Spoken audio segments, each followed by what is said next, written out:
If you're planning a visit to Arches National Park in Utah, then you've probably already discovered that although it's not a huge park, there's a lot that goes into planning a trip there. Knowing exactly how to visit Arches National Park can be tricky, which is why in today's episode, we're going to look at some Arches National Park tips. Hi, I'm James Ian, and in today's Arches National Park guide, I'm going to share with you my top 10 tips for visiting Arches National Park. If you're watching this on YouTube, like and subscribe right now. If you're watching or listening somewhere else, follow my podcast to get the episodes as they come out.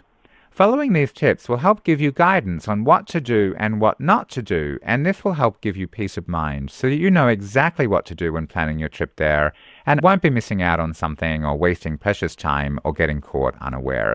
Be sure to stay to the end where I'll be sharing my number one tip, and it may surprise you. Let's get into it. Welcome to National Parks Collecting with James Ian, the national park expert. He's here to help you have the best national parks trips ever. Get tips, discover hidden gems, and learn all you need to know. This is your path to collecting national parks experiences, memories, and maybe even a stamp or two. So what are my top tips when you're going to visit Arches National Park? My first tip for visiting Arches National Park is to make a timed entry reservation if you're visiting for certain months between April and October. If you're planning a trip to Arches National Park during its peak season, which runs from April through October, you'll need to think ahead. The park has implemented a timed entry reservation system to manage the influx of visitors and to protect the natural landscape. This means that you'll need to reserve your timed entry slot in advance to guarantee your visit on a specific day. Having a reservation not only ensures that you can enter the park, but it also contributes to a more enjoyable experience when you're there by preventing overcrowding.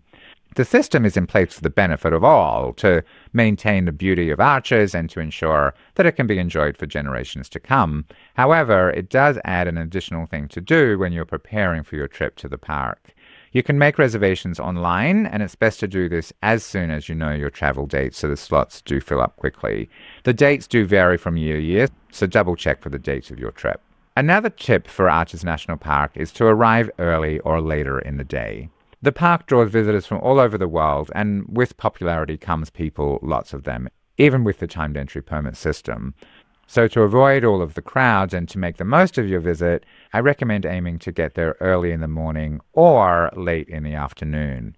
Even with the timed entry permit, parking at the really popular viewpoints and trailheads can be difficult, so this will help you make sure that you get a parking spot. Plus, of course, the light's really beautiful, you won't have the crowds, it's just a really win-win situation all round. Tip number 3, if you're visiting Arches in the summer, it's really important to be aware of the heat. Temperatures often get well into the hundreds and there's not a lot of shade in the park, so hydration is really important. I recommend carrying at least a gallon of water per person per day so that you don't get dehydrated. You can leave in your car, take an appropriate amount when you're hiking depending on the length of the trail. It's in the desert, it's really hot, there's very little shade, so make sure also that you practice sun protection, sunscreen, sunglasses, hat, all the usual things. And just be mindful about heat exhaustion or heat stroke. They are real risks in this hot desert environment. So listen to your body, and if you start to feel dizzy or fatigued or nauseous, find shade, rest immediately. It's always better to err on the side of caution to make sure that your visit there is healthy and positive and comfortable. Another tip for Arches, you'll need to plan for meals ahead because there is no food service in the park. One of the charms of Arches National Park is its untouched natural beauty, but this means that you won't find any restaurants, there's no snack bars, there's nothing, no food services at all inside the park. And in fact, the only accommodations are a very basic campground at Devil's Garden, but there's no camp store there either. So that you don't have to exit the parks to get something to eat in the middle of the day, which can be kind of a pain. Also, we've got timed entry permits, so pack enough food for your entire visit, whether that's a picnic lunch, energy bars, trail mix, whatever you need to make sure that you enjoy the park without going hungry or without being uncomfortable. Always remember, of course, to pack out whatever you pack in. There is a strict leave no trace policy in the park, of course, so keep all of your food waste and scraps and wrappers and all of that kind of stuff with you and take it back out. And you can leave it at the visitor center or back at your hotel. Another weather-related tip, I always recommend that you check the weather forecast and be prepared for temperatures, extremes, and sudden storms. So before you set out into the park, take a moment to check the local weather forecast. The desert climate here does mean that temperatures can swing dramatically, not just from season to season, but also from day to night. Always dress in layers. That will help you adapt to the changes really comfortably. It's not uncommon to need a jacket in the morning, even though you'll be in shorts by mid-morning and into the afternoon. Also, be aware that rain can change your plans very quickly. Flash floods are a possibility, especially in some of the narrow canyons in between the fins. And wet weather can also make those rock surfaces slippery. So, for example, if you're hiking the primitive trail in the Devil's Garden, you don't want to be doing that when there's a flash flood or when the rocks are wet. Always have a backup plan, be ready to adjust, keep an eye on the sky, listen to any advisories from park rangers. Safety, of course, should always be the top priority. Before we look at my other Arches tips, if you're watching this on my @National Parks Collecting YouTube channel and you haven't already, please like and subscribe below. The next tip is really important to help preserve the fragile environment. When you visit Arches, don't step on the living dirt. When you get to the park, if you look down, you'll notice a lot of what looks like barren soil, but if you look closer, you'll realize that the dirt is actually very much alive. It's called biological soil crust, and it's a vital part of the desert ecosystem made up of lichens, algae, and microorganisms. This crust helps prevent erosion, it retains moisture, which helps plant growth, but when you step on it, it can die, and it takes years and years to heal because it's really slow growing. So it's really, really important to stay on the designated paths and trails at all times to protect this fragile crust. My next tip isn't for everyone, but if you want to hike to Delicate Arch for the sunrise or the sunset, just a very practical tip, be sure to take a headlamp. One of the most iconic experiences in Arches National Park is watching the sunrise or the sunset at Delicate Arch. The way the light plays off the 65-foot tall freestanding arch, it's breathtaking. Yeah, it's so amazing. But if you're planning to make this trip for the golden hours, don't forget to bring a headlamp or a flashlight. The trail to Delicate Arch is not lit, and you'll need your hands to navigate the rocky terrain safely at times, so that's why I recommend a headlamp instead of a flashlight. The hike's around 3 miles round trip, and it's considered moderate in difficulty, but there are uneven surfaces and steep drop-offs that can be very challenging in the dark. So you need a reliable source of light along the way to be safe. When the sun sets, the stars can be spectacular, so you might want to stay for them as well, but then you'll need the light to get back to your vehicle safely. My next tip isn't for everyone either, but if you have the mobility, I really recommend taking a guided tour of Fiery Furnace. Fiery Furnace is a must visit for anyone with an adventurous spirit coming to the park. It's actually named for the deep red and orange colors that seem to set the rocks ablaze in light at the time of the late afternoon setting sun.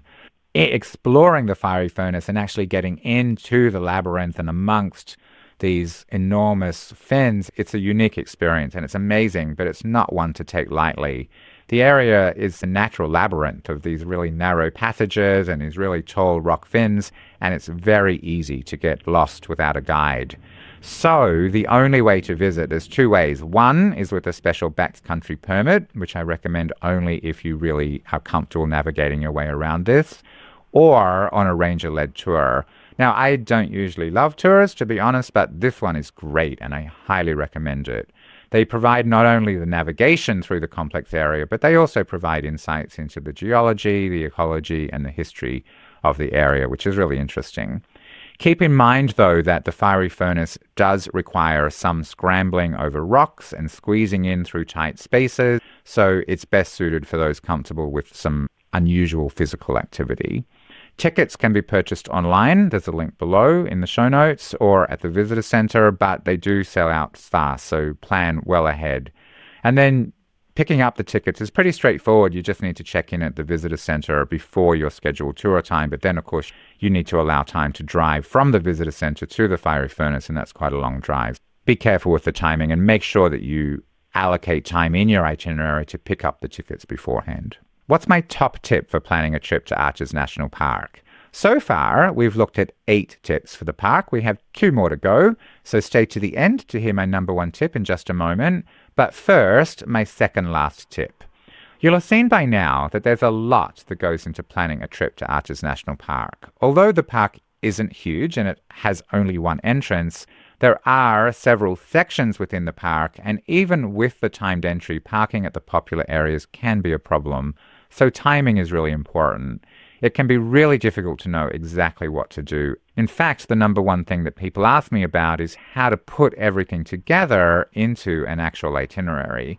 They worry that they'll miss out on something really cool. They worry that they'll be somewhere when everyone else is there and spend most of the time waiting for a parking spot or competing with the crowds on the trails.